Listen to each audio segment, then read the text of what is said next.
They mocked her, starved her, treated her like she didn't belong. But the day the prince came to choose a bride, she was the last person anyone expected him to notice. What happened next shocked the entire kingdom. In a quiet village at the edge of a great kingdom lived a young girl named Amara. Amara had once known love, real love. Her father, a kind and hardworking man, adored her. But everything changed the day he remarried. Her stepmother, Lady Zara, came into the house with her two daughters, Sadeh and Kemi. From the very first day, they made it clear, Amara was not one of them. After her father died suddenly, things became worse. Amara was no longer treated like family. She became their servant. She woke before sunrise to fetch water, cooked every meal, washed clothes till her fingers tracked, and still went to bed hungry. Meanwhile, Sadeh and Kemi wore fine clothes, laughed loudly, and spent their days admiring themselves. "Look at you," Sadeh would sneer. "You're nothing but a house girl." Amara never replied. She simply smiled softly and endured. But deep down, she held on to one thing: hope. One day, news spread across the kingdom. The prince was ready to choose a bride. A grand royal festival would be held at the palace, and every eligible maiden was invited. Excitement filled the air. Sadeh and Kemi screamed with joy. "This is our chance," they said. They spent days preparing, buying expensive fabrics, practicing how to walk gracefully, and dreaming of becoming queens. Amara watched quietly from the corner. Deep in her heart, she wished she could go too, not because she wanted riches or power, but because she wanted to feel seen. Just once. Gathering courage, she approached her stepmother. "Please, may I go to the festival?" she asked gently. The room fell silent, then suddenly burst into laughter.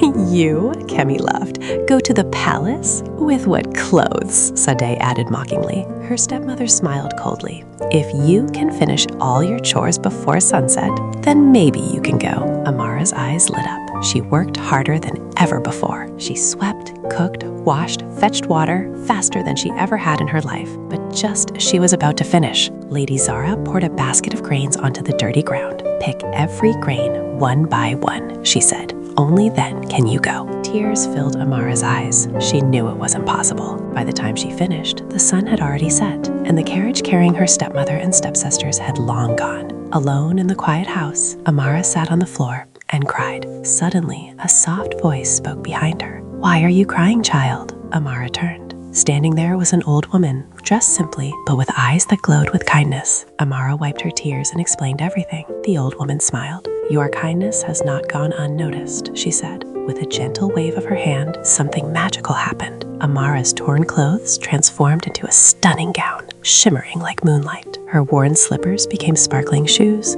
and her hair, once dull, shone beautifully. Amara gasped. But remember, the woman warned, you must return before midnight, or everything will disappear. At the palace, the festival was already in full swing. Ladies from all over the kingdom danced and tried to impress the prince, but none got his attention. Until Amara entered, the entire hall fell silent. Even her stepsisters didn't recognize her. The prince couldn't take his eyes off her. He walked straight toward her. "May I have this dance?" he asked. Amara nodded.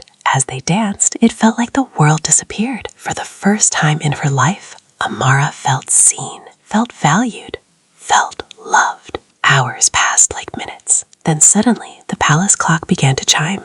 Midnight. Amara's eyes widened. "I must go," she said, pulling away. She ran, leaving behind a stunned prince. As she rushed down the stairs, one of her shoes slipped off, but she didn't stop. She disappeared into the night. The next morning, the entire kingdom buzzed with one question.